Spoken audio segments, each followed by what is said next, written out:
Nemoj da si mi liznul šta iz frižidera dok ne završiš zadaću.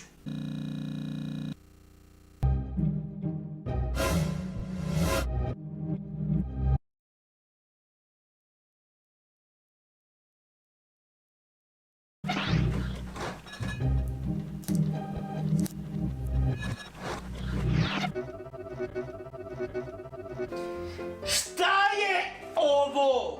Bravo, sine, evo mobitel što sam obećao. Ošli bomba, sad šli bomba.